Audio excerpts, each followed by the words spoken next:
እና እንግዲህ ከባድ ውጥረት ውስጥ ገብታለች ማለት ነው። መናሴን ጠየቀችው። ባለፈ ስልካቸውን የሰረቀውን ሰው ታውቀዋለህ ወይ ምናምን ስትለው አይ አላውቀውም፣ ግን ከሆኑ ሽማግሌ ጋራ ነው ነበረ ልጁ እና ሰላም እንደማለት መጥቶ ገፍትሮ ስልኩን ይዞ የሄደው ምናምን አላት ማለት ነው። እናም ሀኒ የት ነበረ ስትለው የሆነ ቦታ ቁርስ ልንበላ ገብተን በተመሳሳይ ነው አባቷ የነገራትና መናሴ የነገራት ነገር አንድ ሆነ ማለት ነው። ደንግጣ ተነሳች። ምን ነው ምን ሆነሽ ነው? አይ በቃ እኔ ወደ ክችል ልሄድ ብላ ተነሳች። ከዛም እንግዲህ መናሴ ያንን ማነው እሱ አሲርን አገኘችውና ልጁን አባቷ ጋር ያለው ልጅ ከአሁን በኋላ ከአባቴ እራቅ እባክህን፣ እኔ አባቴ ባንተ እንዲሸማቀቅም ሆነ እንዲሰደብ አልፈልግም፣ ከአባቴ ራቅልኝ። አረ ሀኒ ሁሉም ነገር እኮ አልፏል፣ ይቅርታም ጠይቄያለሁ ስለታይ ይሄ የሰረከው ስልክ ያሰሬ ስልክ ነው፣ ባለፈም ደግሞ የሰረከው ያሰሬ ልጅ የሰላም ነው እና ተደራረበብኝ ነገሮች፣ እባክህ ከቻልክ ከአባቴ ራቅልኝ ብላ አስጠነቀቀችው ማለት ነው። እንግዲህ አሲር በጣም ያሳዝናል። አንዳንዴ ማጣት ወደ ሌብነትም ይከታቸዋል። ደግሞ ከዛ ሊመለስ ሰውየው ይሄ ሰውዬ ግን የልሱ አባት ይመስለኛል። የአሲር አባት መሰለኝ፣ የሀና አባት። ይሄ ወላጅ አባቷ አይደለም ለሀና። ሀኒ የነሜላት ልጅ ናት። በቃ ፎቶዋ ሽማግሌው ጋር ያለ ፎቶ እና እነሜላት ቤት ያለው ፎቶ አንድ ነው። ስለዚህ እቺ ልጅ የነሜላት ናት ማለት ነው። የነ ሰላም እህት ናት። ሰላም እንግዲህ እንደምታዩት ለሰው ክብር የላት፣ ለእናቷ ክብር የላት። ይባስ ብላ እየሰከረች ትመጣለች ማለት ነው። እንግዲህ እናቷን በጣም ነው የምታሰቃያች። በጥንቆላ የመጣ ገንዘብ ደግሞ ገንዘብ ነው ትያለሽ እንዲህ ምናምን እያለች እንግዲህ እናቷን እየሰደበቻት ነው ማለት ነው። በጣም ባለጌ፣ በጣም እኔ እንጃ። እቺ ሀና የምትባል ነች፣ ሰላም የምትባል ልጅ በጣም አስነዋሪ ነው። ከአፏ የምታወጣው ቃላቶች በጣም ያስጠላሉና እንግዲህ ሜላት በጣም እንትን ብላለች ማለት ነው።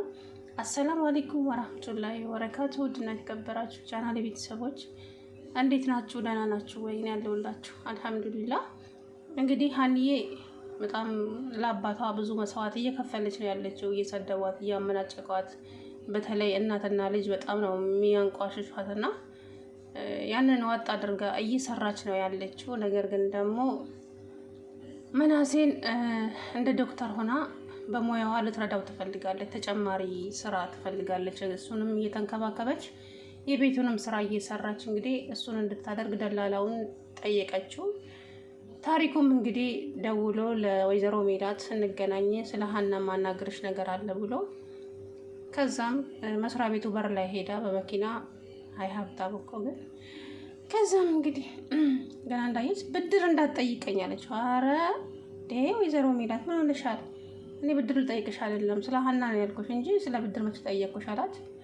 አይ እናንተ እኮ ሰላምታ ስታበዙ ብድር ነው የምትጠይቁት አለች።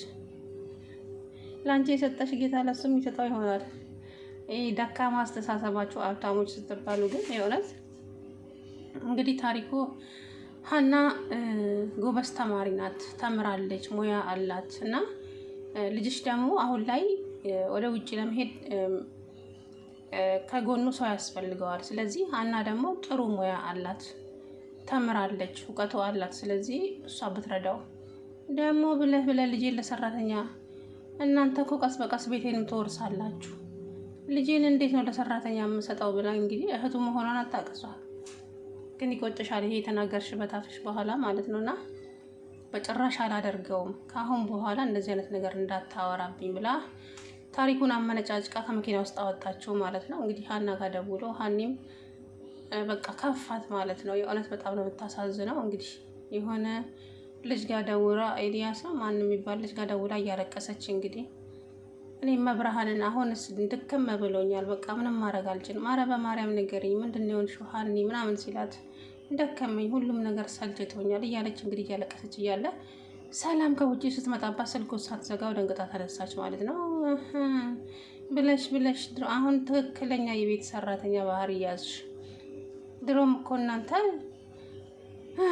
ስልክ ስትይዙ ስራችሁ ውስጥ ጨርሱ ስልክ ነው ስራችሁ፣ ወንድ ነው። አሁን እዚህ ቤት ወንድ መምጣትሽን እናቴ ብታቅ ደግሞ ምን ይፈጠራል? እኔ ኧረ መብርሃን ወንድ ላምጣ አላልኩም አለች ማለት ነው። እና ሰላም ክብር የሚባል ነገር የላትም።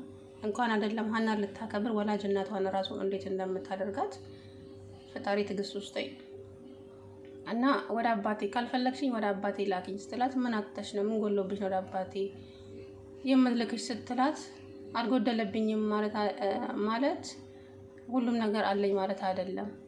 አንቺን የምሰጥሽ ገንዘብ እኔ የኔን እጅ ጠብቀሽ እስከ መቼ ነው?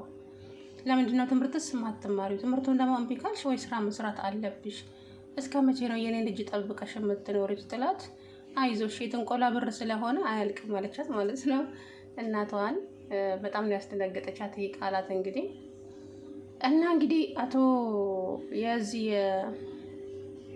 ሀኒ አባት ለልጁ ይቅርታ አላደርግም ብለው ልጁም እንግዲህ የተናገራቸው ቃላት በጣም አይምሯቸውን እንትን አለውና በቃ እሱ ልጁ በህፃንነቱ ጀምሮ ጎዳና ነው የሚኖረው። ጎዳና ላይ ያደግኩት አለ። ቤተሰብ አባቴ የለውም። አባቴ በቃ እዚህ ሰውዬ ጋር ሲሆን ወላጅ አባቴን ያገኘው ነው የሚመስለኝ። የሆነ ስሜት ይሰማኛል እሱ ጋር ሲሆን አለ። ይሄ ሰውዬ ልጁ የዚህ ሰውዬ ልጅ ሳይሆን አይቀርም ይመስለኛል ሳስበው። ይሄ ሰውዬም ልጅ ጠፍቶበታል በህፃንነቱ ይሁን አለ ብቻ ልጁ እሳቸው ጋር ሲሆን በጣም ደስታ ይሰማኛል እያለ እንግዲህ ለዛ ታሪኩ ነገረው ማለት ነው። ሀና ደግሞ እንግዲህ ከዛሬ ጀምሮ ከአባቴ ጋር እንዳትመጣ ላይ አልፈልግም። እኔ አባቴ በአንተ ምክንያት መሰደብ የለበትም። እኔ አባቴ ላስታምም ነው የመጣሁት እዚህ ሀገር፣ ለእሱም ብዬ ነው ሰው ቤት እየሰራው ያለሁት እያለች ነገረችው ማለት ነው። አሲር በጣም አዘነ። በእውነት በጣም ነው። እኔ ደግሞ ወንድ ልጅ እንደዚህ ሲሆን ያሳዘነኛል እውነት ለመናገር ማለት ነው። እና አሳዘነኝ ማለት አንዳንዴ አይዟችሁ የሚላችሁ ሰው ከሌላችሁ ከባድ ነው። ግን ደግሞ ከፈጣሪ ጋር ጥሩ ግንኙነት ካላችሁ ደግሞ ምንም ተስፋ እንድትቆርጡ አትሆኑም ማለት ነው።